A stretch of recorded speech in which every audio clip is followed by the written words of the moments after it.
So don't worry about tomorrow, for tomorrow will bring its own worries. Today's trouble is enough for today.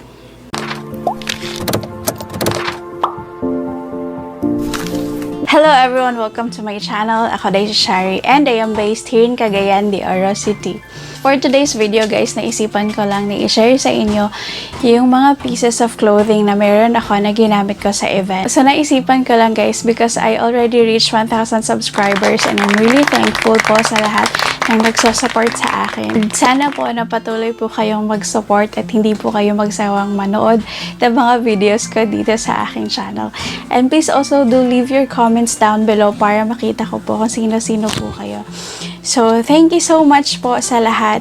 And nag-iisip pa po ako kung ano po yung pwedeng i-giveaway para sa 1,000 subscribers ko. So, dun sa mga nakakakilala sa akin, alam nyo naman na simple lang ako magdamit at hindi ako particular kung ano yung brand ng damit na isusuot.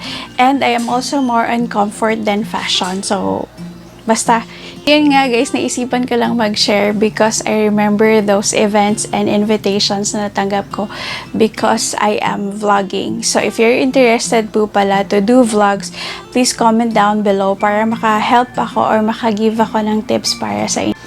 Okay guys, so let's start. So ang pinaka-first ay itong white t-shirt. So it says Create Beautiful Lifestyles and it has Coho.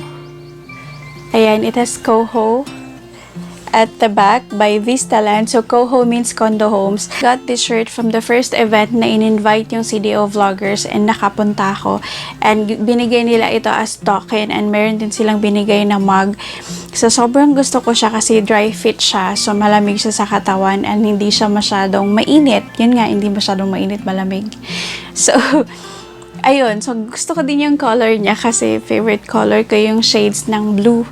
So, ayun. So, yun yung pinaka-first na parang nag-open na ng napakaraming events because meron ako na-meet na mga vloggers and video bloggers din. Kaya, yun na i-invite niya ako sa mga events. So, guys, yung second naman ay itong mustard. Mustard yata ang tawag dito sa top na to. This is just knitted, if you can see. Ayan. So, knitted shirt siya. I got this from Uniqlo and parang ito yung pinaka-latest na nabili ko. So, ito naman guys ay sinuot ko doon sa isang event. So, I was invited for the Onward special screening. So, sa event ayun guys, in-invite yung mga bloggers, vloggers, mga influencers to promote the movie. All you have to do is to post your experience on Instagram, on Facebook, or kung anong platform na meron ka, or sa YouTube din. So, I'm very thankful na because of vlogging, nagagawa ko yung mga bagay. So, syempre, movie-free na, diba? Hindi mo na kailangan gumasto, pati popcorn and all. So, anyway, yan. So, ito yung sinuot ko dun sa event na yun. So, papakita ko na lang yung picture. So, guys, next naman tayo. Ito yung isa sa pinaka-memorable na shirt na meron ako because of vlogging. So, I got this from Guess. Nag-sponsor sila ng after-party event ng Higala Eye Festival. So, Higala Eye Festival is a celebration dito sa city namin and I got invited. So, I received an email from Guest, organizer ng Guest, na pinapapunta kami, yun nga, for an after-party event. And the guest for the event is si Ray Hermar. So, yung some of you siguro kilala na siya because she's one of the most famous vloggers here in the Philippines. So, the next one, guys, is hindi ko alam kung saang event to, pero isi-share ko na lang din sa inyo. So, dahil ito yung style ko. So, gusto ko yung mga knitted. For some reasons, maganda sila sa katawan. Soft kasi stretchable siya, diba? So, ayan siya. This is just a gray top na knitted din siya. Next shirt naman tayo. So, this is just a turtleneck. Ayan, knitted pa rin siya na red. And yun, ito pala yung nakuha ko sa ukay-ukay, but the brand is Uniqlo. So, I think I got this for 50 pesos. And ito siya, sinuot ko to siya when we had a shooting for CDO Vlogcon 2020. So, CDO Vlogcon 2020, guys, is a convention of vloggers, and influencers here in the city and yung mga nearby places. But because of the pandemic, hindi siya natuloy muna. So, perhaps by August or kung okay na guys, matutuloy na siya. So, sinuot ko dun sa mga promotional videos na ginawa namin. Ayan. So, next item guys is from Uniqlo. So, this is just again a turtleneck top na long sleeve na knitted. So I also use this from a Japanese restaurant. It's called Skidesk, and sobrang thankful ako sa restaurant na yun guys because sobrang generous ng owners ng restaurant. So yun nga, so sinuot ko ito doon, and kasama ko doon sila Dudski of Katawa, CDO, Cagayan Festival, Ton is cool na pala ngayon, hindi na Ton is cool. Ano pa ba?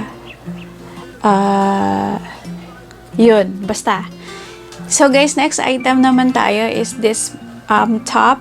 This is just a lace dark green sleeveless top na sinuot ko sa coffee bean and tea leaf event. So that is for a cause. So, I'll just put in the cards above for your reference if you want to watch that, or below na lang. So, ito yung sinuot ko doon, and I'm really thankful when I got the email from them na ini-invite nila ako for the event. So, yeah, thankful ako kasi for a cause yun. So, guys, ito naman yung jeans na sinuot ko dun sa event na sinalihan ko. So, share ko lang sa inyo. So, this one I got from Terra Nova, and this is just parang washed na denim, and meron siyang tawag dito again, muna siya guys, na siya buslot-buslot dan ha. So, ayan. So, sinuot ko to, saan ba? I wore this at, CBTL. Ayan, CBTL event. Sinuot ko to. And then, second naman is, this one, I got this from Ukay Ukay. So, ayan, gusto ko siya kasi sobrang fit nito. And kita nyo tong yung nasa niya, nasa baba, parang kinat lang siya. Ayan, tapos pinofold ko siya ng ganyan. So, sobrang dami ko ng event na sinuot to. Na gusto ko kasi siya, jeans and t-shirt lang kasi talaga ako. Sinuot ko siya nang in-invite kami sa SM. Saan pa ba? Bazaar sa Ayala Centrio. May bazaar kaming ginawa sa Ayala Centrio. Yan, sinuot ko din siya.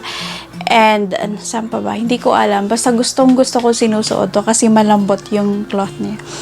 And then, the last one, guys. Yay! Last one na. So, the last one is, ito, isa din sa mga favorite ko. Kaunti lang din naman kasi talaga yung jeans na meron ako. Ito yung isa sinuot ko. I got this from Forever 21. And this is a mom jeans. Ayan, mom jeans din pala yung isa. Terra Nova mom jeans. And so, this is a mom jeans. I love the color. It's a little bit darker than the first one. And gusto ko kasi sobrang sakto lang yung kanyang height para sa length ng aking lower parts of the body. So, ayan siya. Gusto ko yung dito niya sa dulo. Parang, napatawag dito? Basta. So, ayun guys. Before I end this video, gusto ko lang mag-share ng 2 verses from the Bible. Alam kong yung iba sa inyo ay nag-worry na because of the pandemic. So, this is just a reminder for all of us. So, I'm gonna read from Matthew 6:25. It says, "That is why I tell you not to worry about everyday life, whether you have enough food and drink or enough clothes to wear.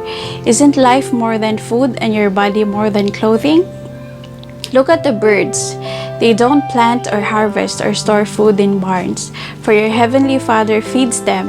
And are not you far more valuable to Him that they are?" 27. Can all your worries add a single moment to your life?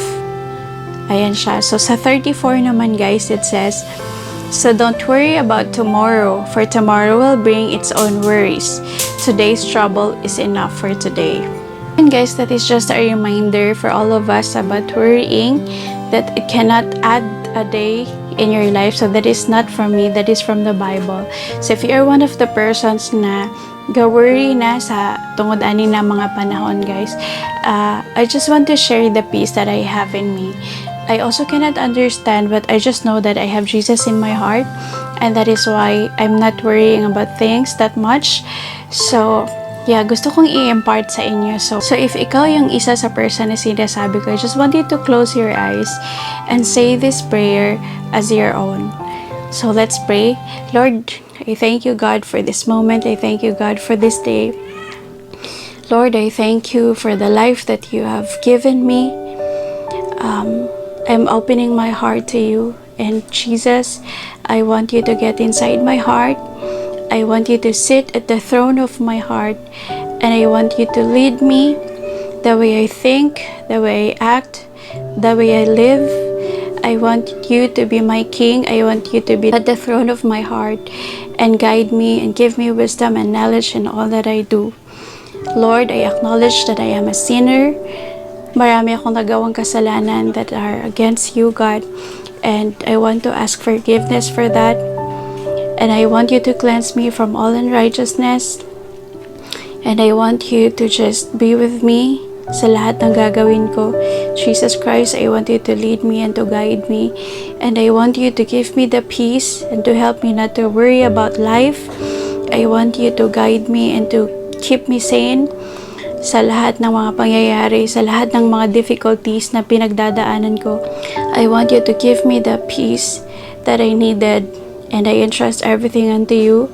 I want to give all the burdens that I have.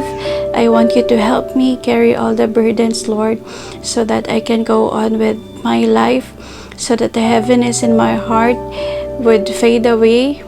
Lord, I entrust everything unto you, and I pray for your blessing. In Jesus' mighty name I pray. Amen. So, if nakasabay kayo sa prayer na yun, sana I imparted the peace that I want to impart in you. So, yun. Thank you so much for watching, and thank you so much for being here. I hope that you're blessed. I know that I started with clothing and I ended up with prayer, but that is just the way that I want this video to pursue. I don't know. Basta, yan. Thank you so much for watching, guys. God bless everyone.